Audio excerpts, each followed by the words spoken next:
Assalamualaikum warahmatullahi wabarakatuh. Nama saya Intan Kartika Putri Astari, NPM 21218693. Di sini saya ingin membuat tugas video. Yang pertama, saya akan menjelaskan secara singkat sejarah tentang peraturan perundang-undangan di Indonesia. Sejarah peraturan perundang-undangan di Indonesia dimulai pada masa penjajahan Belanda, di mana pada saat itu menerapkan sistem hukum kolonial yang berlaku di Indonesia. Setelah Indonesia merdeka, pada tahun 1945 dibentuklah Badan Legislatif yang bertugas membuat peraturan perundang-undangan. Pada tahun 1945 hingga 1959, Indonesia menggunakan Undang-Undang Dasar 1945 sebagai dasar hukum tertinggi. Pada masa ini, dasar peraturan perundang-undangannya itu dibuat oleh pemerintah menggunakan instrumen hukum bernama Peraturan Pemerintahan Pengganti Undang-Undang atau biasa disebut Perpu. Pada tahun 1959 hingga 1960, Indonesia mengalami masa konstituante, di mana terjadi perdebatan antara kelompok Islam dan nasionalis mengenai bentuk negara dan dasar hukum yang akan digunakan. Pada tahun 1960 hingga 1998, Indonesia menggunakan Undang-Undang Dasar 1945 dengan amandemen pertama hingga keempat sebagai dasar hukum tertinggi. Selama masa ini terjadi banyak perubahan dan perbaikan dalam sistem perundang-undangan Indonesia, termasuk dibentuknya Mahkamah Konstitusi pada tahun 2003. Setelah reformasi pada tahun 1998, Indonesia itu memasuki era baru dalam sejarah peraturan perundang-undangan, di mana terjadi peningkatan kualitas dan kuantitas peraturan perundang-undangan. Dalam era ini juga terdapat banyak upaya untuk memperbaiki sistem perundang-undangan dan menghapus peraturan perundang-undangan yang sudah tidak relevan atau bertentangan dengan hak asasi manusia. Yang kedua ada tahapan pembentukan perundang-undangan. Jadi untuk membentuk perundang-undangan kita itu perlu tahap-tahapannya. Yang pertama ada inisiasi. Inisiasi itu dimulai dengan penyusunan ide atau gagasan pembuatan undang-undang atau peraturan.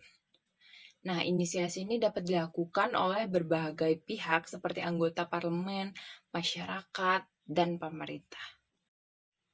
Yang kedua ada penyusunan rancangan undang-undang atau RUU. Setelah ide atau gagasan dikemukakan, tahap selanjutnya adalah menyusun rancangan undang-undang. Nah, RUU itu berisi rancangan materi yang akan diatur dalam perundang-undangan atau peraturan.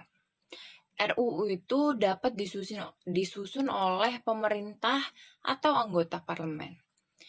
Selanjutnya ada pembahasan RUU. Setelah RUU disusun, RUU itu akan dibahas dalam rapat-rapat di parlemen atau di forum terkait dalam diskusi antara berbagai pihak yang berkepentingan. Selanjutnya ada pengesahan. Setelah RUU dibahas dan disepakati, tahap selanjutnya adalah pengesahan. Pengesahan dapat dilakukan oleh Presiden atau DPR dan ditandatangani dengan pendatangan undang-undang atau peraturan. Selanjutnya ada penetapan. Setelah undang-undang atau peraturan disahkan, tahap selanjutnya adalah penetapan. Penetapan dilakukan dengan cara pengumuman resmi melalui media massa atau situs web resmi. Dan yang terakhir adalah pelaksanaan. Jadi tahap terakhir dalam pembentukan perundang-undangan adalah pelaksanaan. Setelah undang-undang atau peraturan disahkan dan diumumkan, maka undang-undang atau peraturan tersebut harus dijalankan atau dilaksanakan sesuai dengan aturan yang telah disepakati. Selanjutnya ada maksud dan tujuan naskah akademik. Naskah akademik adalah sebuah tulisan yang dibuat dengan tujuan untuk membagikan pengetahuan atau hasil penelitian secara formal. Tujuan utama dari naskah akademik sendiri adalah untuk memperluas pemahaman tentang topik tertentu atau menggali lebih dalam mengenai topik tersebut. Selain itu, naskah akademik juga digunakan untuk memperlihatkan hasil penelitian atau temuan yang didapat dari eksperimen atau observasi yang dilakukan oleh penulis. Selain dari naskah akademik sendiri itu mempromosikan pemikiran kritis dan analisis yang tajam. Dalam naskah akademik itu, penulis hanya menyajikan argumen yang kuat dan terorganisir dengan baik, atau uh, menunjukkan pendapat atau temuannya. Oleh karena itu, naskah akademik juga berfungsi untuk mengasah kemampuan berpikir kita untuk kritik dan mengevaluasi ide atau penelitian yang sudah kita teliti. Nah, naskah akademik juga dapat memberikan sumbangan untuk perkembangan ilmu pengetahuan dan penelitian di bidang tertentu, serta menjadi referensi bagi yang ingin mengeksplorasi topik yang sama. Yang keempat ada proses pembentukan hierarki perundang-undangan. Hierarki perundang-undangan di Indonesia itu terdiri dari 4 tingkat. Yang pertama itu ada Undang-Undang Dasar Negara Republik Indonesia tahun 1945 atau Undang-Undang Dasar 1945. Yang kedua ada Undang-Undang atau UU. Yang ketiga ada Peraturan Pemerintah atau PP dan Peraturan Presiden Perpres.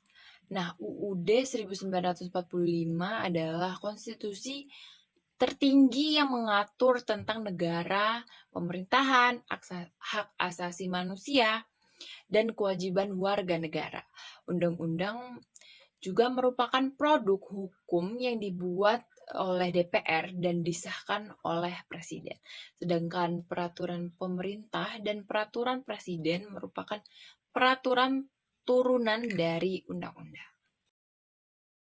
Proses pembuatan perundang-undangan dimulai dari inisiatif, pembahasan, pengesahan, hingga promulgasi.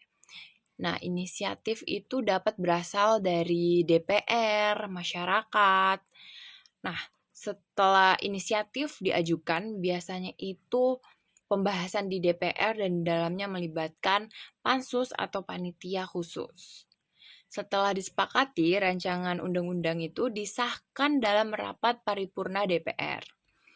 Kemudian diserahkan ke Presiden untuk ditekan dan diundangkan sebagai undang-undang proses yang sama juga berlaku untuk pembuatan.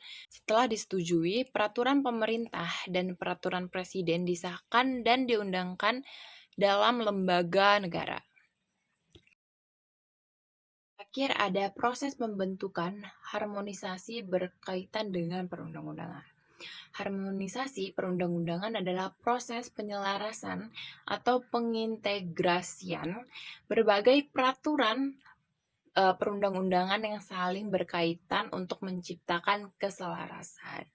Tujuan utama dari harmonisasi perundang-undangan itu untuk menghindari konflik atau tumpang tindih antara aturan yang berbeda, sehingga dapat meminimalkan ketidakpastian hukum dan mendorong kepastian hukum. Pembentukan harmonisasi perundang-undangan dilakukan untuk beberapa tahapan, yaitu ada identifikasi, masalah, analisis, penyusunan rencana, dan implementasi. Tahapan identifikasi itu adalah masalah dilakukan dengan mengidentifikasi peraturan perundang-undangan yang bertentangan atau tumpang tindih. Saya Intan Kartika Putri Astari, mohon maaf bila ada kesalahan. Wassalamualaikum warahmatullahi wabarakatuh.